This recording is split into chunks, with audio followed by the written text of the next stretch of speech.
یہ ایک ناقابل تردید حقیقت ہے کہ انسان جس طریقے سے دشمنوں میں محصور ہے، اگر خدا کی طرف سے اس کی حفاظت کے لیے فرشتے مقرر نہ ہوں تو جنات اور حشرات الارض اس کو کھا جائیں، مگر بنی نوح انسان پر خدا کا یہ خاص کرم و احسان ہے کہ اس نے بلا لحاظ مذہب و ملت ہر انسان کی حفاظت کے لیے فرشتوں کی ایک بھاری جماعت مقرر فرمائی ہے، جو سوتے جاگتے اٹھتے بیٹھتے کھاتے پیتے غرض ہر حالت میں جنات صباح و بہام اور حشرات الارض سے اس کی حفاظت کرتے ہیں۔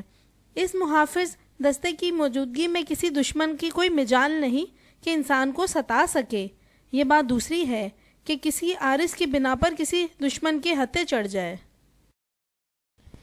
ان تمام دشمنوں میں ماں سوائے جنات کے سب نظروں سے دیکھے جا سکتے ہیں، ان کا حملہ مشاہدہ کیا جا سکتا ہے، مگر جن ایسا خطرناک اور قوی دشمن ہے کہ نہ وہ کسی انسان کی نظر میں آ سکتا ہے اور نہ اس کے حملوں اور شرارتوں کا مشاہدہ کیا جا سکتا ہے، جن کا مادہ تخلیق چونکہ آگ و ہوا ہے، اس لیے وہ اپنی لطافت کے اعتبار سے اتنا سریع السیر اور قوی القدرت ہے کہ ان کا تعاقب کرنا بھی ممکن نہیں اور نہ اس کے حملے کی مدافعت ہی کی جا سکتی ہے۔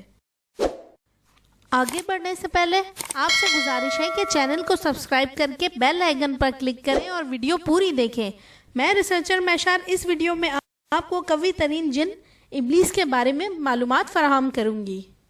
انہی جنات میں سے ایک قوی ترین جن ابلیس ہے، جو خصوصیات سے بنی آدم کا دشمن ہے۔ اس کی شرارتوں سے بنی آدم ایک دوسرے کے ہاتھوں قتل، خانہ برباد اور بے آبرو ہوتے ہیں۔ نہ اس کی ایذا رسانی کی کوئی انتہا ہے اور نہ اس کی دشمنی کا کوئی ٹھکانہ۔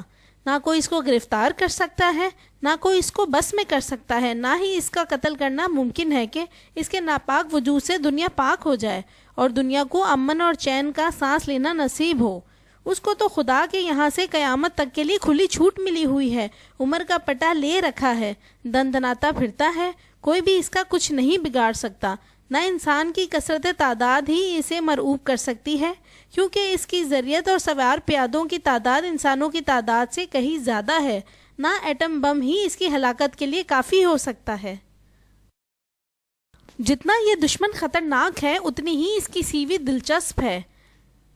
نام ابلیس شیطان، لقب لعین مردود خناس وسواس، نسل جنات، تاریخ پیدائش انسان کے پیدا ہونے سے پہلے، پتہ ہر وہ دل جو اللہ کے خوف سے خالی ہو، ہر وہ بےہودگی و فساد کی جگہ، ہر وہ گھر جہاں ذکر و تلاوت اور مسنون دعاؤں کا اہتمام نہ ہو، تعلیمی صلاحیت اور ڈگری، وسوسہ ڈالنا، سود، رشوت، حرام کمائی و دیگر حرام اشیاء کو حلال کرنا، فحاشی و عریانی پھیلانا، شر و فساد اور جنگوں کو آگ بڑھانا، نت نئی بدعات کو دین بنا کر پیش کرنا، میاں بیوی میں تفریق ڈالنا اور قطع رحمی، دیگر کوالیفیکیشن، غرور و تکبر، سرکشی، دھوکہ دہی، جنگ و جدال کا خصوصی ذوق، انسانی رگوں میں خون کی طرح دوڑنے کی خداداد صلاحیت، دل و دماغ پر غیر محسوس انداز میں اثر انداز ہونے کا فن۔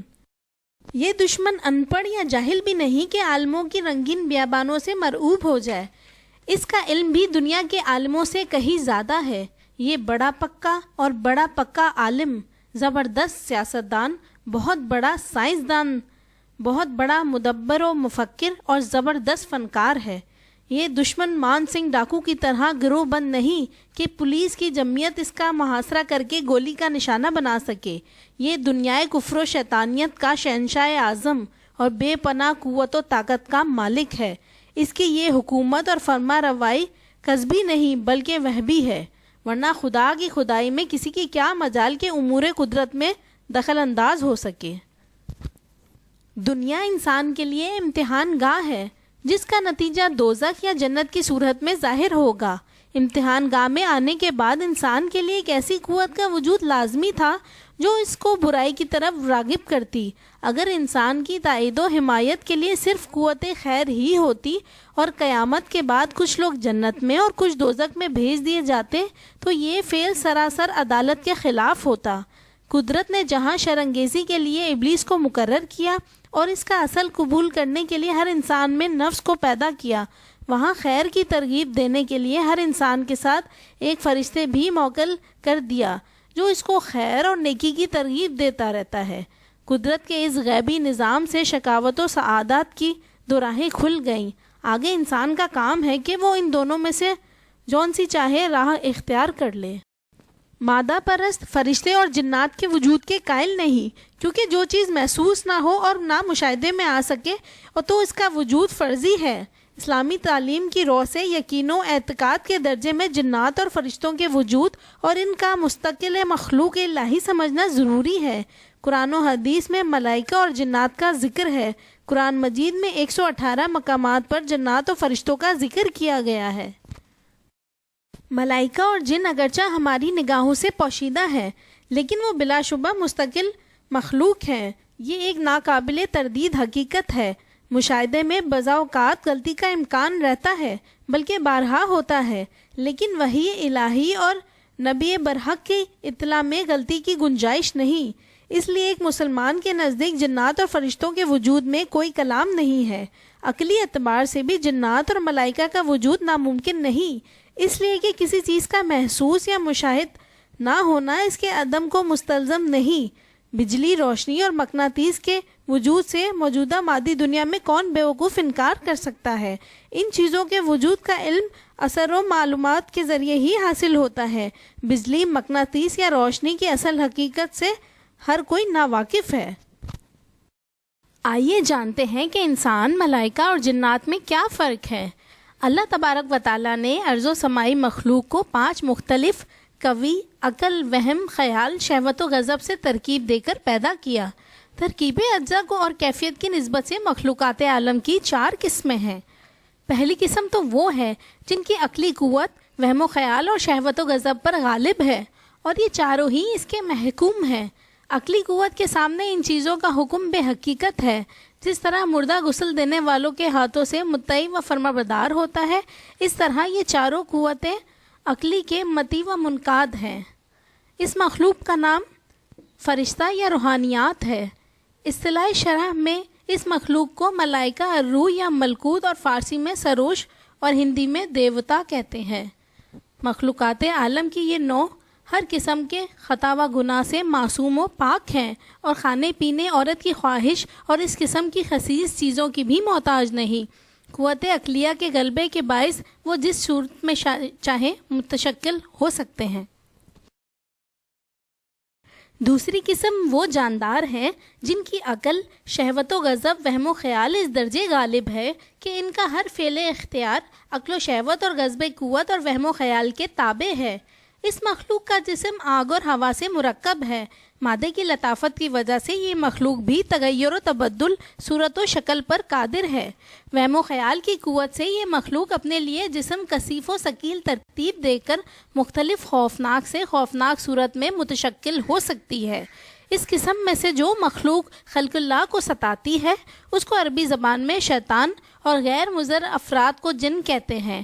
اس مخلوق میں بعض باتیں صنف اول کی، یعنی برائی کے بھلائی کو سمجھنا، اور بعض باتیں قسم ثالث کی، مثلا کھانا پینا، عورت کی خواہش اور دیگر حیوانی خصائص پائے جاتے ہیں۔ اس لیے مخلوقات کی یہ قسم بھی شرعاً احکام الہی کے مکلف ہے۔ دوسری قسم وہ جاندار ہے جن کی عقل و خیال پر شہوت و غضب غالب ہے۔ عقل کا تو گویا نام ہی نہیں۔ ایسے جانداروں کا نام حیوان ہے۔ جن حیوانات میں شہوت کا غلبہ ہے ان کا نام بہائم، اور جن پر غضب غالب ہے اس کا نام سبا یا درندہ ہے۔ اللہ تعالیٰ نے اس جہان فانی میں 3 قسم کی مخلوقات کو پیدا کیا۔ پہلی قسم کی مخلوق فرشتے ہیں۔ وہ ہر قسم کی خطا اور نافرمانی سے پاک ہیں، اس لیے ان کے رہنے کے لیے مقام آسمان طے کیا گیا۔ عالم کا انتظام اور اس کی آسائش کی چیزیں ان کے سپرد کی گئیں۔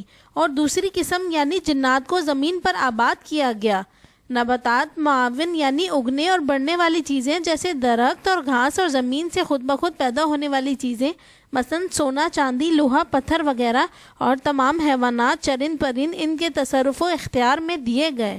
جنات کے جسم اور روح چونکہ طبیعت کے اعتبار سے ملائکہ کے روح و ابدان کے قریب ہیں، اس لیے اس قسم کے واسطے قدرتی طور پر یہ بات ممکن ثابت ہوئی ہے کہ وہ عالم ملکوت یعنی فرشتوں سے بعض غیب کی باتیں معلوم کر سکیں یا ان کی محفلیں اور مجلسوں میں شریک ہو سکیں۔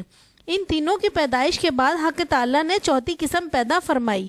چوتھی قسم یعنی انسان کو خلقت وجود پہنایا، اور یہ قسم ان تینوں قسموں سے مرکوب ہو کر معجون کے طور پر ظاہر ہوئی. اس مخلوق کو عقل و فہم، شہوت و غضب اعتدال کے ساتھ عطا کیا گیا، اور اسی سبب سے اس کو زمین کی خلافت بھی عطا کی گئی. غیب کے علوم ملائکہ کے واسطے سے اس قسم پر نازل فرمائے گئے، اور تمام حیوانیات، نباتات اور معاون اس کے تابع بنا دیے گئے. ہماری کاوشوں کا صلہ چینل کو سبسکرائب کر کے دیں. اس ویڈیو کو زیادہ سے زیادہ شیئر کریں. اگلی ویڈیو میں آپ کو جنات کی پیدائش اور ان کی 1.5 لاکھ سالہ زندگی کی ردادات سناؤں گی.